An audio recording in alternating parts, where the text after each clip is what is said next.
All right. Good morning, everybody. Welcome to our very first Mastering Mindset and Money call. I'm really excited to be here, and I'm really excited about this conversation today. So the first thing I wanted to do, though, is kind of establish some ground rules. Natalie and I were just talking about the fact that when we do things in these groups, in groups like this, we become much more powerful. We're holding each other accountable to these ideas and participating in this conversation.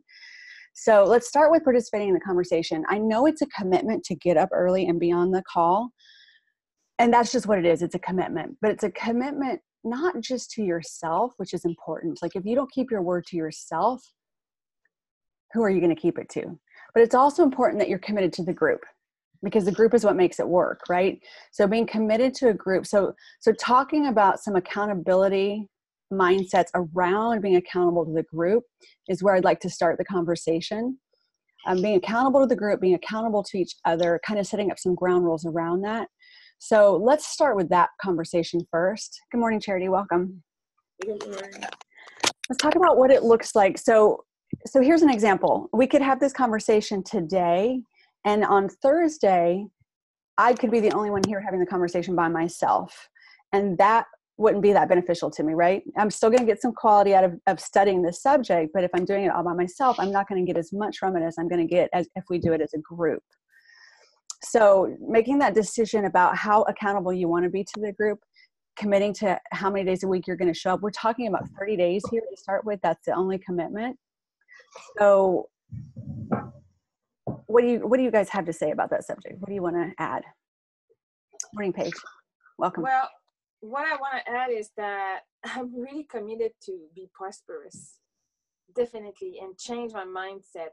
I'm learning that everything we think we have in our life, the way, how's your money, how's your relationship, how's your professional life, how's everything. I'm learning that it's all in your mindset. And, money is a big deal. Well, we make it a big deal, don't we? We make it a big deal. It's the way that we were raised. It's the way we are, the culture make us think about it. It's the way our neighbor think about it, or our friend thinks about it. But how really, what do you want really? And just change your mindset. Right. When you choose that you want to be prosperous, what are you ready to do? What are you going to do? Right. Where are you going to get your information? Where are you going to get your inspiration? Where are you going to get your motivation? And how are you going to think? And what are going to be your actions? So excellent. So would you say that you're willing to be committed and accountable to the group for the full 30 days, twice a week? 3 letters, YES. Good job, Natalie. Okay. All right. So now what do you feel about commitment to this process, this conversation in the group? I think that you're right. It's if everybody, all of us can feed off of each other's commitment. If I'm lacking in commitment a little bit, or if I'm having a struggle, and I think all of them are having the same problem, but if I show up, then it's going to give them the strength to show up. And that's where my commitment will come from, because I want to learn, and life is hard and busy, and it's not easy to get in there. But if I have that commitment to you guys, it'll help me, to get in there a little bit better. Okay. So would you say you're committed to 30 days, twice a week? Okay. I'd like to throw another little thought process out there, part of this conversation. Take this one on, and it has to do with being in integrity, which I think is the basis for everything that we do. Take this one on. How you do one thing is how you do everything. That's where I'm working on going toward, and that's what I was thinking. You just said it very well. Well, you made me think of it with what you were saying, but how we do one thing is how we do everything. So showing up half committed in one area, we're going to show up half committed in another area too. Make sense? Yes. All right, Charity, what are your thoughts around the commitment to this conversation, commitments to the group? Trying to wake up, so I'm trying to figure it out. I know. It's hard in the first thing of the morning. It's early for you, all of you guys. Stanella and I are a couple hours behind, so we're a little more awake. Yeah, I don't know. early. Okay. I will, It's going to come as you hear Yeah. as you hear the plan. And Yeah.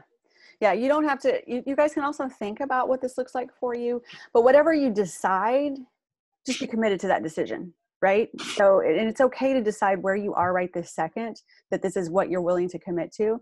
I just wanted to kind of lay the groundwork of being committed to something and creating the commitment to a group, to a conversation, to an idea, and to a way of being, right? A way of being. Again, I'll say it, how you do one thing is how you do everything. So that way of being. So Charity, you can think about it and give yourself a little more chance to wake up, and then you can get back with us on that. All right, Miss Paige, what about you? I'm not awake yet. Okay. So give yourself a chance to wake up too, and we can carry on with the conversation. Okay. So I like the idea also of not leaving anybody behind. So if somebody is committed, so for example, Stanell, if you've said yes, so if one Thursday morning we show up and you're not here, the philosophy of nobody being left behind would be checking on you. Hey, Stanell, did you forget? You know, you're jumping on, right? Is everybody willing to be committed to that piece of the conversation? You know, being committed to not just being here yourself, commitment to yourself, committed to the group, but also being committed to the accountability of, hey, you said you were going to show up on Tuesdays, you're not here. Is everybody cool with somebody just checking in on you, seeing where you are, making sure you didn't forget or something like that, making sure you're okay? Absolutely. I heard one yes. Yeah. yes, Okay. I can do at least. Thank you. Thank you. Okay. So let us know what the commitment level is so that we can help you be accountable to that as well. All right. So what about the commitment of being accountable to the conversation? So in other words, when we're learning a new way of being and thinking, when one of us says something that isn't in alignment with that, which are we all willing to be accountable to one of us saying, hey, Paige, you know, but we've been learning this. How could we reframe that so it aligns with this? Can we be committed to showing each other or shining a light on that when it shows up? Does that make sense to you, what I'm saying? Because that takes being brave, right? It takes being brave on everybody's part. The person who says, you know, hey, Paige, you know, that, but we've been learning this. How could we reframe that? That takes somebody being brave there, right? But also takes somebody being brave to take that, to be able to say, oh yeah, you're right. We are learning it different. That takes us being brave on both ends. And that's a commitment to each other. like a would you call that teachable or open-minded? Yeah, both those things.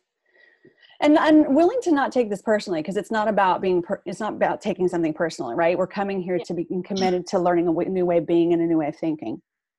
Well, and that's the same thing. If we're used to thinking a certain way, and then we're naturally going to say things that are of the old way. And sometimes if we don't have something to snap us back, there's no way that we can get, because it takes your subconscious is trying to protect you. That's right. So exactly. Yeah. Yeah. Good point. Good. Okay. Does that sound good to everybody? Yes, it does. Perfect. Okay.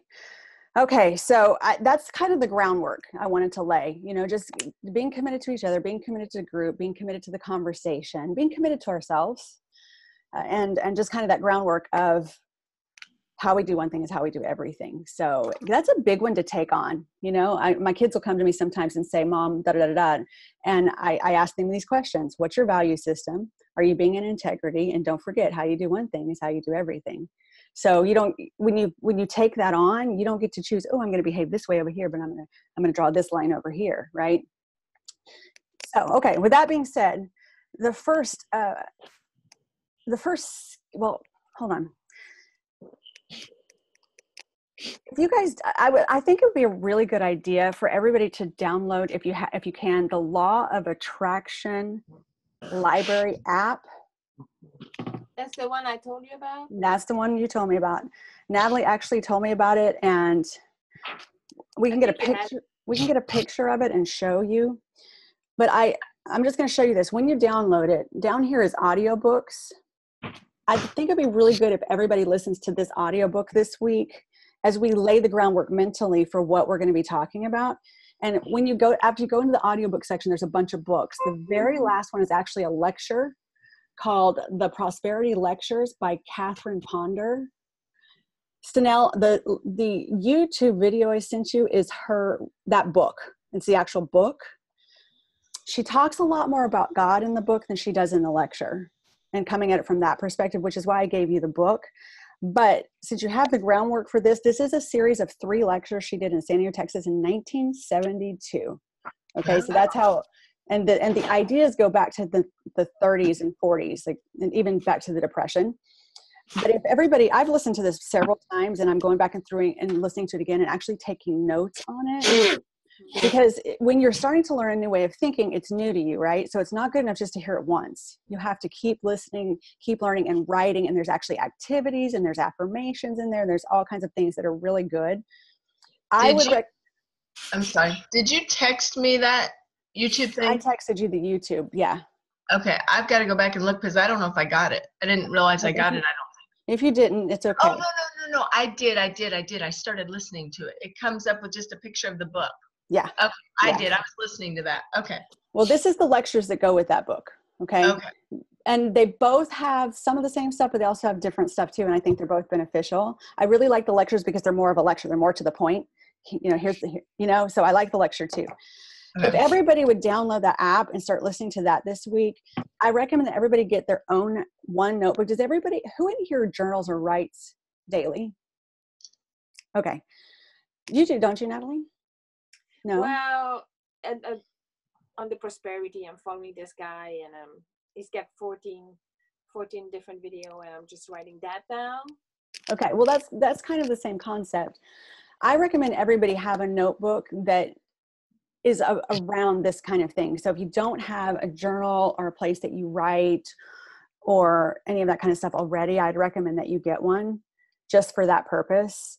I have a whole, actually one of those baskets up there is full of nothing but journals. And I started writing when I began learning to change and rewire my neurotransmitters, rerun neural pathways. And that's it. The Law of Attraction Library, correct. I have that little book here. Mm-hmm. I have one of those too. What is that? It's a spiral. It's spiral little rule index card. Oh, yeah. Book, okay. And so I put my prosperity verses in it, and that would be good. And I have a little prayer of reception prayer. That'd be perfect for Bible verses too. I have one that's nothing but Bible verses that are about this very topic, Stanell. It's nothing but Bible verse after Bible verse after Bible verse that's about this topic. Not just prosperity, but getting what we ask for, all the promises that God makes for us. So same idea. That's good. I love that, Natalie, using something like that too. You can bring it everywhere. True. But I take notes in a notebook. So from that call, I went back, I listened to it, and then I went back through and I would take notes and write down these ideas and concepts. And then I also sit down and read through them again as I'm moving forward, because again, these concepts are going to be kind of foreign to us. We all have concepts and thinking around money in particular, right? So I'll share mine with you first, and then you guys can share yours with me second after me. So mine, when I was growing up, was the story of struggle and lack. Struggle and lack. Everything's really hard. Money's always hard to get. We're always short. I remember my stepdad would put on his jacket, put on his hat to go tell the landlord that our room was going to be late again. We never owned anything. I don't think I knew I was poor when I was growing up, but there was that whole feeling of struggle and lack. So can you guys think back to your first concepts around money and what that felt like or what that looked like to you? With me, when I was little, when my mom was married to my dad, we had plenty of money. But then they divorced, and my mom married my stepdad, and he was like an auctioneer, an engineer, a roofer, a blah, blah, blah, cows, horses, all of that. But I didn't realize, sometimes we had a lot of money and sometimes we had absolutely no money. But I didn't realize it back then because he made me feel so like I could do anything. So I really had, I really never felt poor or rich. But I realized later, when I was married to one man and then I got married to Roger, that it didn't matter how much money I had. It was my thinking and the way I thought about it, because it no matter which way it was, I always had to decide how much money do I spend. So I never really had a poor or a rich mentality. It was just kind of a learning thing of how many, I guess. I don't really know how, maybe you could put into better words what that was, but I'm having trouble identifying it. Is anybody it's kind of scrambled up. does anybody identify with that or can help with that conversation? I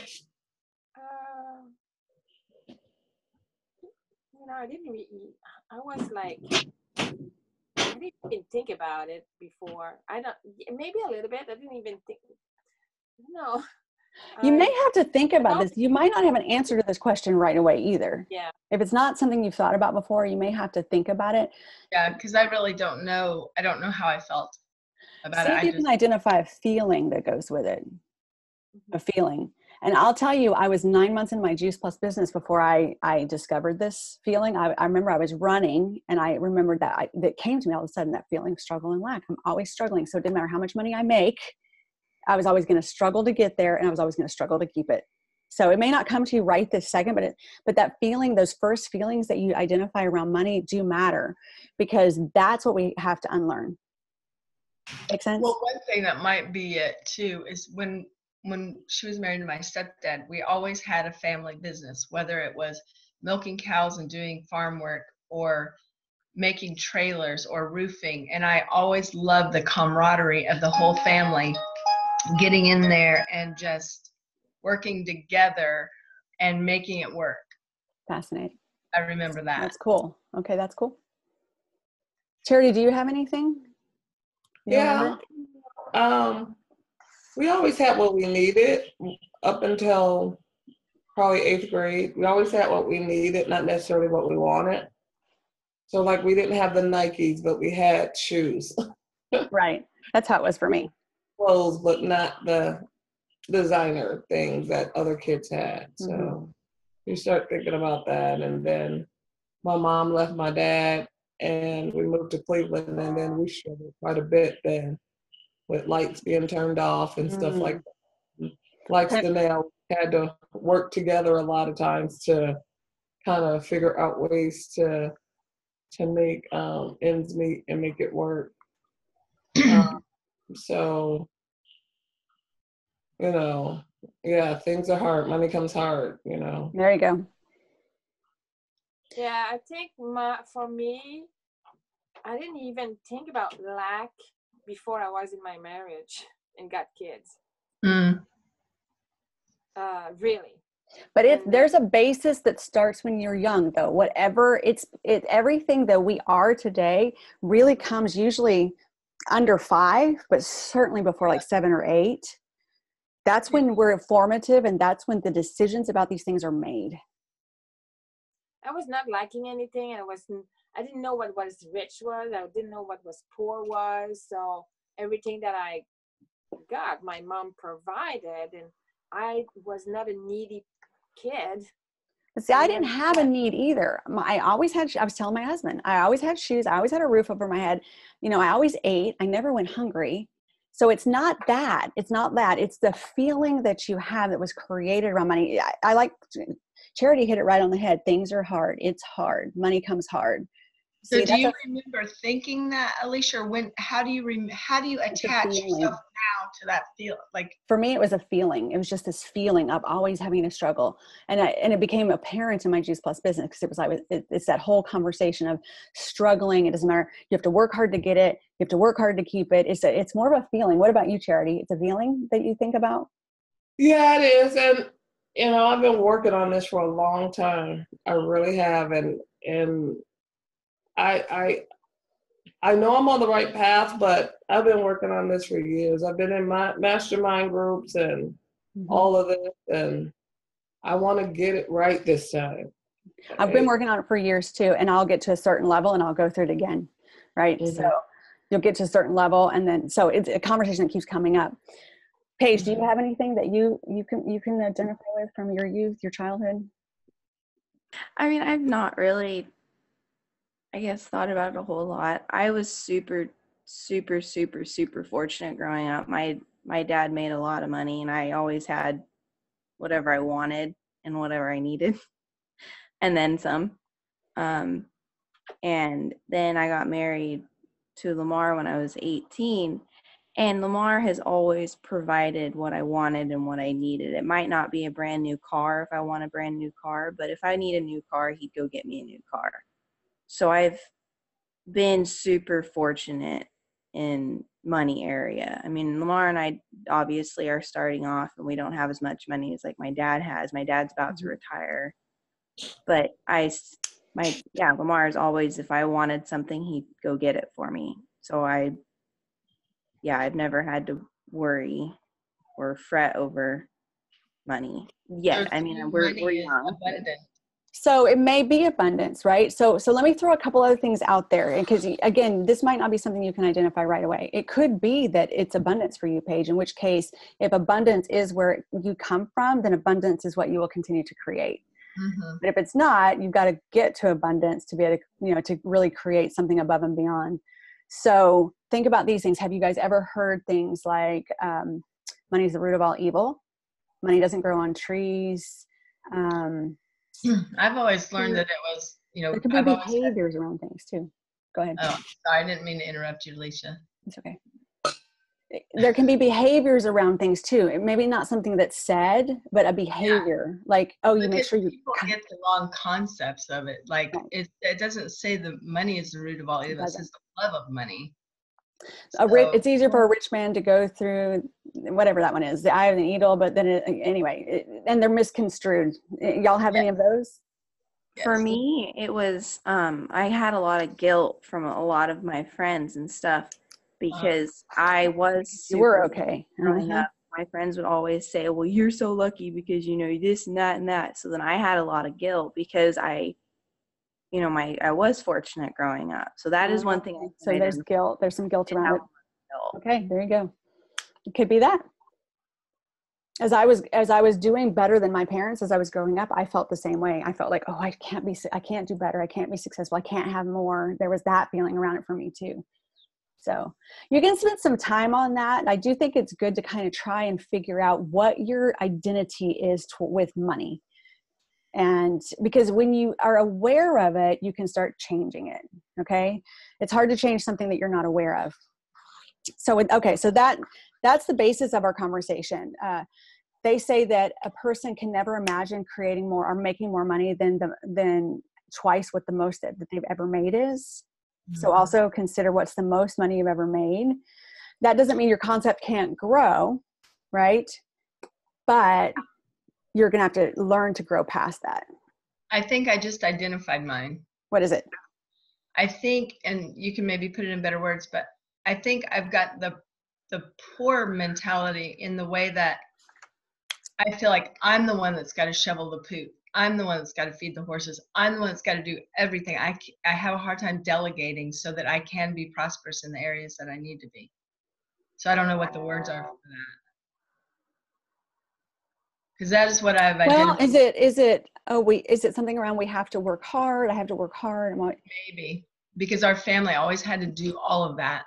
We didn't delegate to other people. We did it. And so it's your plot in life to have to maybe poop kind of thing. Yeah, because my mom has always tried to tell me, look, hire someone to clean the house. Get somebody to come and help you outside, blah, blah, blah. And then Daryl, when he was here, he told me the same thing. He says, Stanell, you've got the poor mentality because you can't focus on what's going to make you money, and do what you need to do because you're too busy shoveling poop and feeding animals. Okay, there's something around that. You're right. You're hitting it on the head. It's there. Okay, cool. Keep thinking about it. Okay. All right. So here's what I would like to talk about next. Anybody have anything to add to that piece of the conversation before we move on? Natalie and Christy moved spots. Yeah, because she had to pause her phone. So she moved to the bottom. Yeah. Okay. Or on my screen, she's at the bottom. I'm climbing up, baby. I'm climbing up. Okay. So the first thing, and when you listen to the audiobook, the prosperity lectures, the first thing she'll talk about is finding your prosperity mindset. Okay, so I'm being open to that prosperity mindset. So being open first, we've got to be open to the possibility and start creating a new way of thinking. I like her way of doing it because she goes through like four parts of it. And so, and each week we can touch on what, like each part of it as we go through this, each part, and delve into that a little bit more. But I want to start with the other piece of this conversation. So we want to master our mindset, right? And when we master our mindset around money, we're going to do better. But I do want to talk to you guys about goals and intentions. Anybody on here not set goals for themselves? I set goals, but I need to get better about actually writing them down or actually having my board. I've got a board that I've had for months and I haven't put anything on it yet. Do you know the difference between goals and intentions? No. Okay. So Catherine Lee said it like this. To set an intention is going to require somebody else making a decision. Think about it in terms of our business. Okay. So an intention, so I intend to get 3 new orders and have 1 new team member. That's an intention, but it requires somebody else making a decision. A goal is the activity that you're going to take, that's going to take place to get the result, the intention.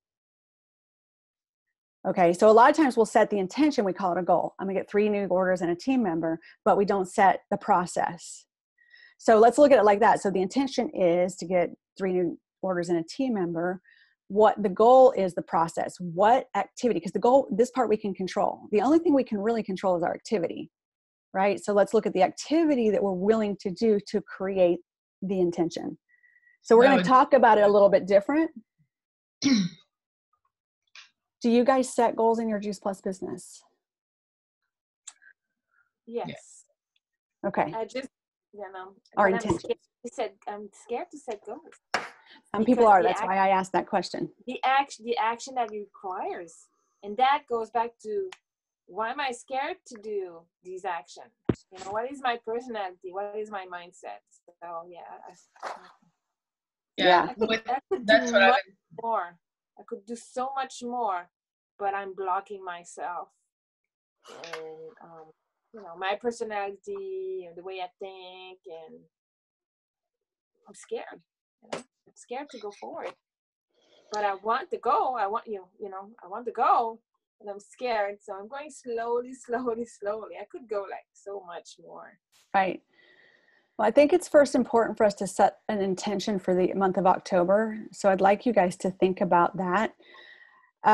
Some of you have positions to reach. Well, actually, almost everybody on here has a position to reach, right? So, and by that I mean preferably to do in the next 30 days, because Danelle, you would be going for VF. Charity, you'd be going for VF. Paige, you'd be going for VF.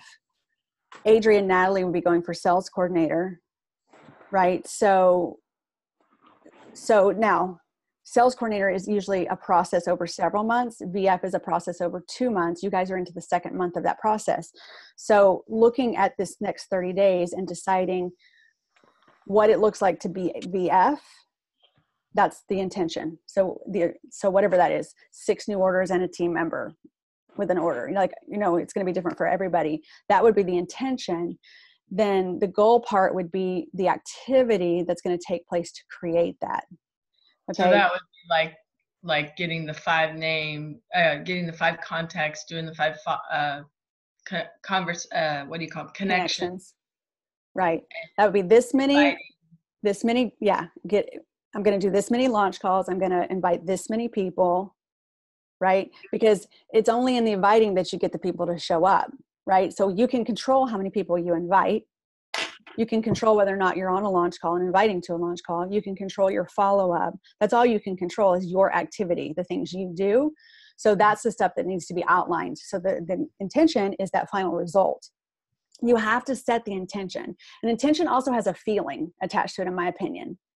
So what is it going to feel like when you reach that intention, right? And how does that feel? Because focusing on that feeling is part of the process of creating that good feeling that's attached to that. And if there's not a good feeling attached to it, if there's fear, then you have to work through that too, which means that you have to do some rewiring to make that happen, which we can talk about as we move forward. So getting clear on your intention and then backing it up for 30 days. And what is the activity that's going to take place to make that happen?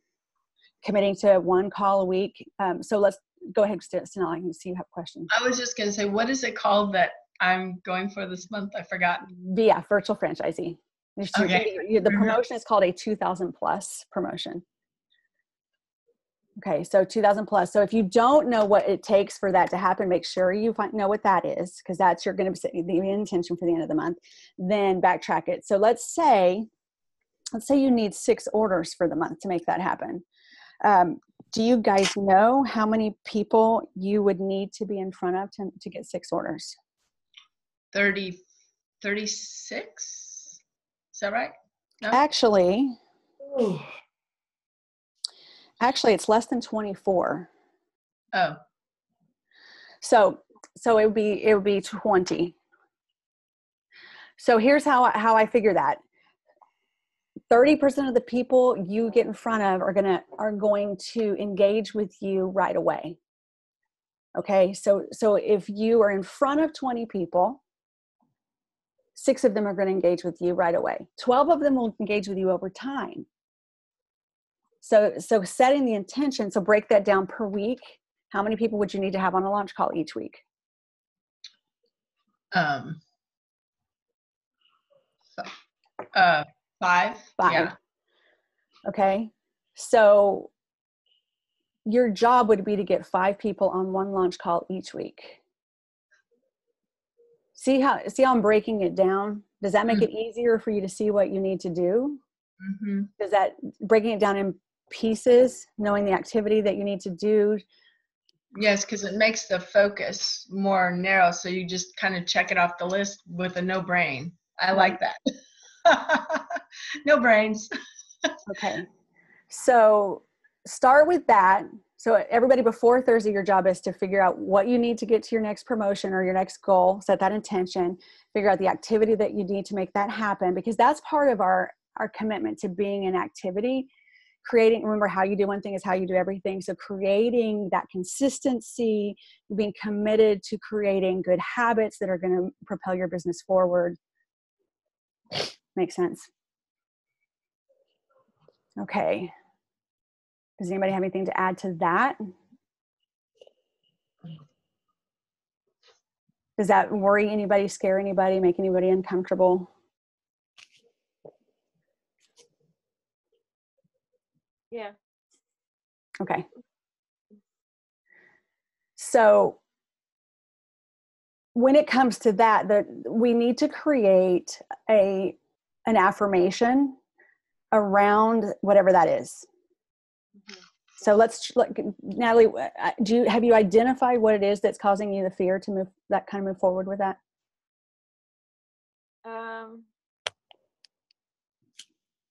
It's still like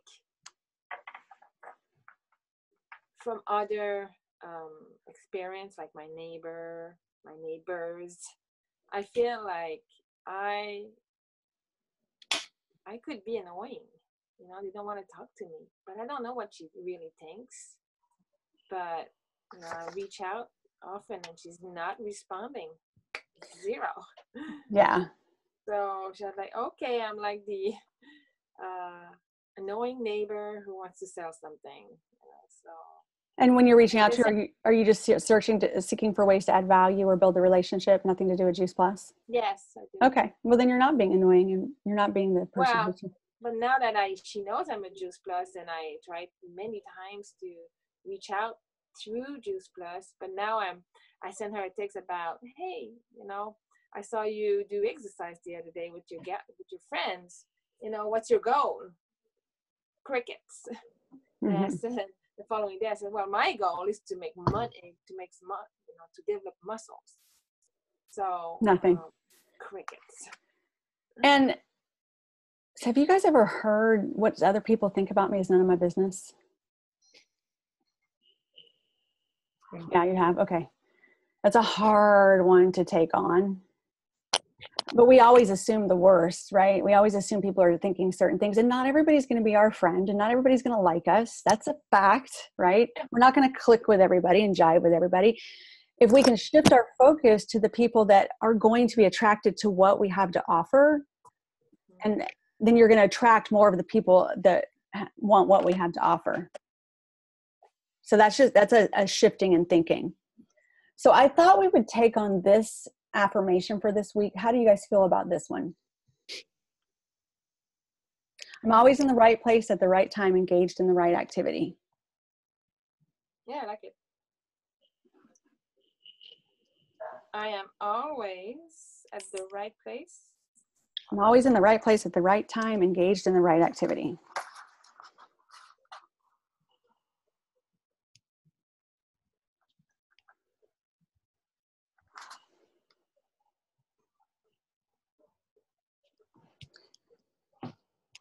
Engage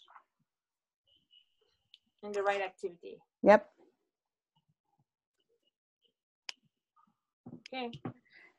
The reason I thought I would start with this one is because the other thing I want to create around this is that this isn't hard, that it's easy, and that that's happening all around us all the time. I think my biggest problem with all of this that I have is I have trouble, like I get really focused on one thing. I'm either really focused on the Juice Plus, or if something pulls me away, like something with the house, then I get really focused on that. Or if I'm doing the horse riding stuff, I get really focused. It's hard for me to, everything else falls away. And I'm like, okay, wait a minute. You can be focused on what you're doing, but you've got to also keep the energy going with these other things. Because my energy goes way into one thing, and then I lose all energy in the other one. And then like we're doing this, and I'm trying to get engaged back in this. So I'm getting in there, but then all my horse stuff goes away because I don't take the time to do what I need to do with them. So I've got to find a way. And it's not that I have too much stuff. It's just I've got to learn to divide my energy properly. I like setting up the calendar in a way that, and then sticking to it by using a timer. Yeah, I do too. And that's what you taught me last week. And that's what I've been doing. It is working. Does anybody else have anything to offer that works for you? Well, I think just having a routine. Yeah. Routine. Like a rhythm. Routine. Yeah. Adrian? Like a rhythm or routine, because then it like just naturally works out that way. Like if you set yourself up for having time, like just creating like your day so that it feels good to do what you do, and you don't feel like you're feeling obligated to do anything, it just naturally goes into the next event. I like it too for my kids, because my kids can anticipate it and they can like just be ready for what I'm going to do next. Like if I'm going to be going outside, I usually do like my work outside so they can play. Like we'll go outside and I'll sit on my phone and do all my talking to whatever for like 45 minutes every day at the same time. That way I can just, even if I have something going on already, I try to do at least 10 minutes, like just a little bit of it, even if you can't do it for the full 45, but just setting the intention for like just creating the space for that activity at that time in the day. It will reoccur every day for you.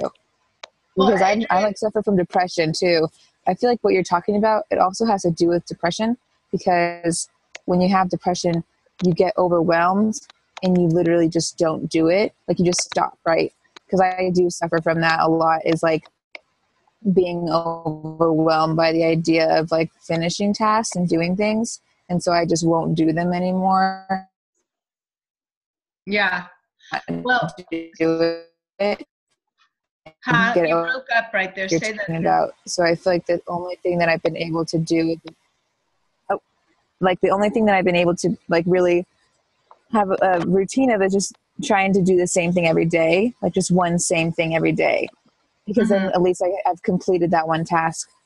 But I think it's hard if you're suffering from, if you're like you seem like you're kind of like if you have depression, you have like kind of like a lower energy, and like only if something spikes your passion can you get like into it. It's definitely hard to do things the same every day, because you need to have that passion filled like jump of energy to get it done. Mm-hmm. So that goes straight into the next piece that I wanted to get us to do this week. So setting the goals and the intentions, working on that, coming up with a new kind of theme, which is I'm always in the right place at the right time, engaged in that right activity. Follow it in with, Adria, everybody beginning today, pick your top 3 things that you're going to accomplish today and make them, don't make them doing the dishes, make them things that you've either put off, procrastinated, that has a time limit, you need to hurry up and get it done. Or what's the other thing? I've forgotten now.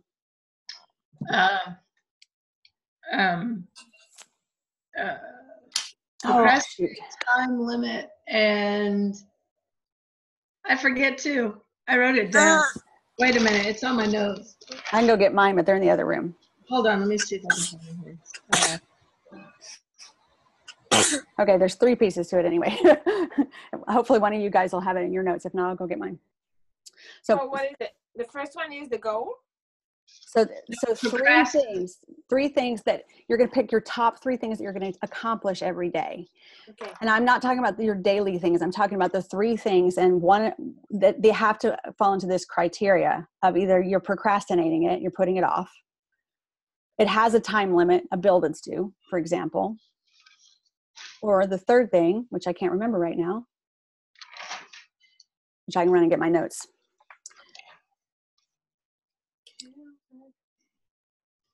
It should be right here.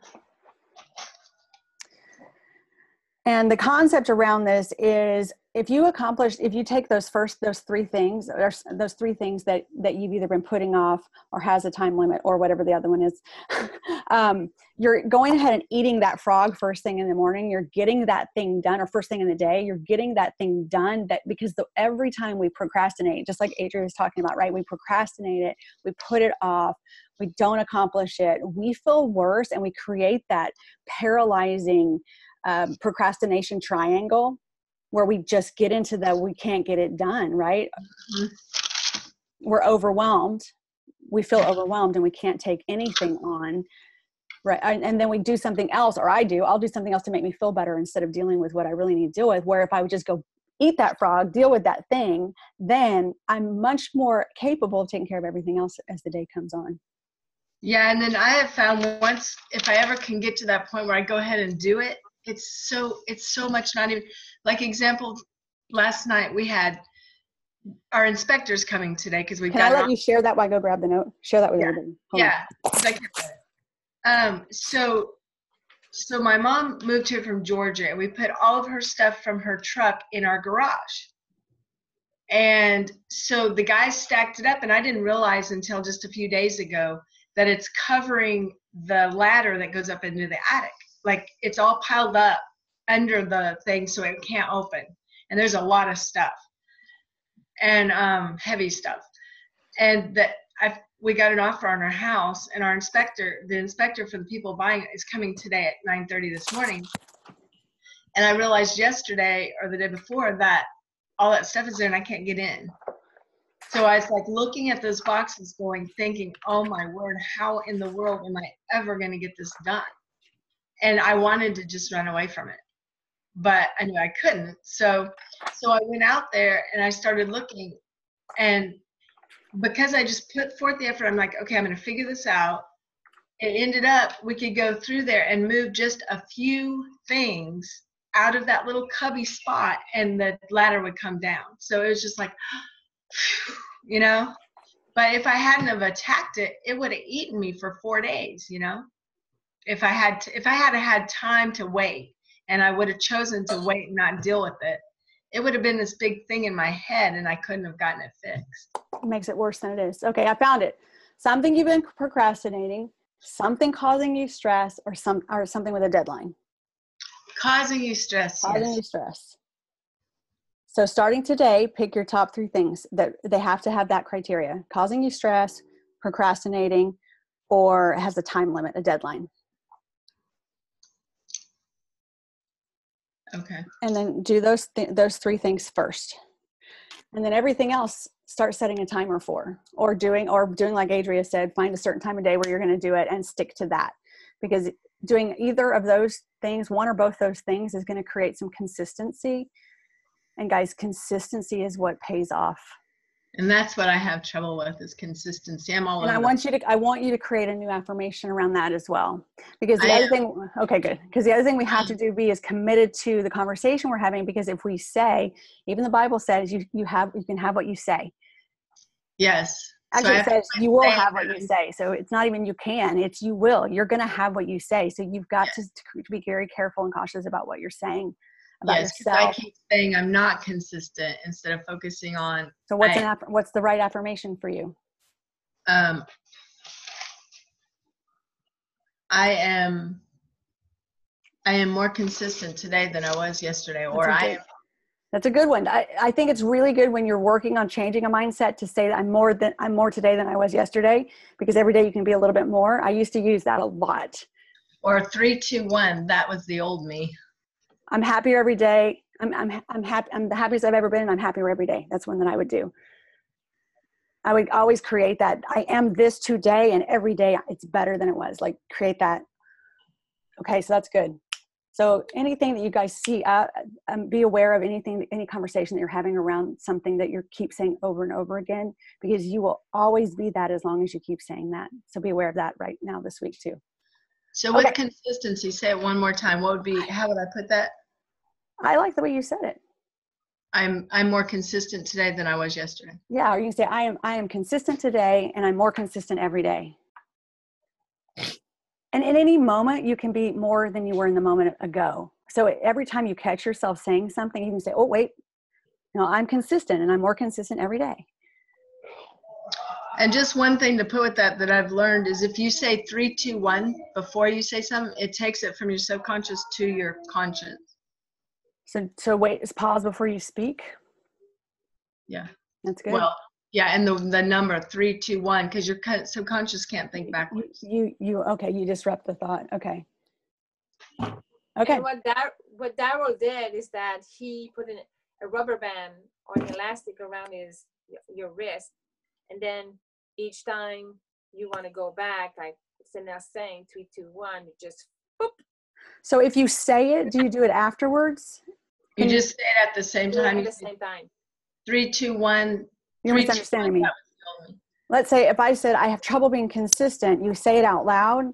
Do you do this little activity to help you disrupt it for the future? Yes. Okay. 3, 2, 1. That was the old me. I'm more consistent today than I was yesterday. And you restated. Okay. Okay. You're creating a disruption. Mm-hmm. Okay. Yeah. Cool. So neuropathways, I'm gonna wrap it up with this. Neuropathways are built through the way we've thought, spoken, and been our entire life. Neuropathways can be rewired.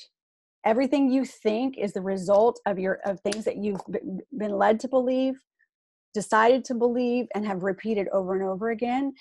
And you've built a huge neural network around that. And I think of it like a highway. So you've got this really great smooth highway, but it's not taking you where you want it to go, because it's disruptive, it's negative, it's this, it's that, right? And you want to create a new highway. Well, when you first start that new neural highway, it's only a small strand. And you don't know where it's going to go. And it's a very narrow road, and it's maybe not very smooth. And you constantly get off and have to get back on. That's your disrupting your thoughts and creating new ones. But the more you contribute to creating a new thought, the bigger that new neural highway is going to become. But the other part is, the less you travel that old neural highway, it starts breaking down. And you'll still go visit it again. And sometimes it's comfortable because you know it, but you'll start realizing it's not taking you where you want to go. And you choose consciously to recreate a new thought, a new way of being, a new way of thinking, and get back on your new neural highway. And the more you do that, the broader it gets, the smoother it gets. And now you're liking the way you feel, the way you think, the way you're being. And you want to choose to be here instead, because you know where it's going to take you. It's starting to take you where you want to go. So remember that this is just networks in your brain that can be completely rewired. You are not, you don't have to be committed to that. All you have to do is physically rewire it. And you do that through repetition. Repetition, repetition, repetition. And that's it. Writing and saying, writing and saying, writing and saying, writing and saying. So anything that's getting in your way, Let's figure out a way to restate it. And I recommend that you write that, whatever that is, 10 times every day, and consciously stop yourself every time you see yourself saying it and restate it in a new way to build that new neural highway. Okay? So that's a lot of information today. So let's wrap it up. But come back to the table with your intentions and your goals and start doing your top 3 things today. So you can start today changing things, and then just be aware of anything you're saying over and over again that isn't serving you. So we can start rewiring that. All right, before we go, anybody have something that they really want to contribute, or, you know, a thought that they want to share? I wanted to ask Adria something real quick. Go for it. She was talking about the day, creating your day. I don't know if she's always been a person that was just naturally that way, but for someone who's not naturally that way, of course, everything we just talked about is a beginning to that. But like for me, I've got to figure out a way to start that process, like the dates on my calendar and all that. Even though we're going over that, I'm having a hard time dividing my week and getting each day the way I want it as life is going on. I'm still struggling with that, and I don't understand why. Do you not understand why after what we just talked about? Well, yes, that's why I said that's the beginning. Yeah. So I'm trying to figure out how to actually get that on paper in my calendar and get it, I guess, just doing what you just said, and it'll eventually start happening. I just got to keep putting it in there, right? And start saying something new around it. I'm always in the right place at the right time, engaged in the right activity. My big one in the beginning was that I had to say over and over again was I accomplished all I set out to do. Mm-hmm. I accomplished all I set out to do. Okay. I have an abundance of time, and I accomplish all I set out to do. That was mine, because mine was always, I'm frantic, I'm busy, I got to get stuff done. Adria, right. I'll let you contribute now. Go ahead. The question was addressed to you, not me. No. Well, I mean, yeah, for me, because I'm not naturally that way.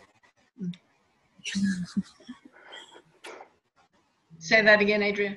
Just give her a second. She's just got a delay. I don't know. I'm like lagging really bad. Yeah. Hold on. Let me try to move over here. Okay. Well, anyways, I'm not naturally that way. And it's really hard actually to write something on the calendar and actually have it get done, or even notice that it's there. So I just go day by day. And the best way to do that is to start with your meals. Like literally have meals the same time every day. That's the first thing you can start with, is like establish when you would eat whatever you're going to eat, and do that every single day at that time, no matter where you are, whether you have to bring it with you, whether you have to, because you have to do one thing. And for me, that was like really hard, because I went through this whole program with, it was a Waldorf program for children for early childhood. And one of their biggest things in raising children in that kind of Waldorf, or like through anthroposophy or anything like that, it's all about having a rhythm and a routine for children so they can grow, so their brains can develop in the best way, because they don't have to feel like they have to think about what's going to be happening. Their bodies and their whole being can just move into the next event because they do it every day. And it's the same thing for adults. It's not different at all. And the thing they said to start with was to start with your day, and then start with your meals. So you have the same meal time and the same sleep time and the same wake time. And then when you're looking at a week, like when you do that for like 2 weeks, and you can kind of see what you do around those things, you kind of fill that in, and you look at the things you don't want anymore, and you look at the things you want. But generally they say start with sleeping and eating, and then like when you're cooking food, to try to do something consistent with that, like just for the first couple weeks, so you don't have to think about that. Like do like every Monday you do like Italian themed, or like, you know, or whatever. Like just have a meal plan so that you're not focusing all on what you're cooking and eating, and that you can look at the other tasks that you do in your day. And then after you have like a month's worth of doing like basically the same stuff, you can see where your attention gets put, how you get distracted. It like was really helpful for me, because I was like just not consistent in anything. So it kind of felt like I was always trying to catch up with my day.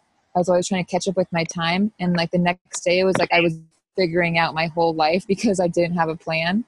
Whereas when you have your meals at least planned out, you can go into your next day and it's like, all right, this is what I'm doing. This is how I'm starting. And you don't have to do all that backtracking of like basically redesigning your life every single day, because it gets to be way overwhelming if you have a big task you have to do and you're already worrying about, well, what am I going to have for breakfast? What time are we going to be having it at? I have to go to the grocery store because I don't have anything to make breakfast. It's just kind of like always like catching up with this little bit of stuff. Mm-hmm. Exactly. And it was really helpful for me. And once I could get like just the eating times down to the same time, honestly, with the kids, they kind of fell into their own patterns of like sleeping. And then I fell into a pattern of sleeping. And then my husband fell into that pattern too. And so it was like everyone kind of just synced up. Thank you. That's really good you're advice, welcome. actually. I like that. Yeah. It's all Waldorf, like the lifestyle of like, it's very in sync with seasons. It's very in sync with the years, and that like the days are all like, it's very intentional. So I would suggest like looking at, like, I think that there's one book that's like Rhythm of a Family, I think it's called, but it's like just, it's also kind of based on the Christian calendar. So it has a lot of spiritual aspects that come into the celebrating the seasons and stuff. It's been monumental for my life, for sure. What was it called? What did you just say? Rhythm. It's just like Waldorf or Rudolf Steiner. Okay. But I'm familiar. All right, it's 8:00, so I want to wrap this up. I want to start on time and end on time and not go over for sure. Look it up. Oh, look. Sorry, Adria. Talking over her again. Okay.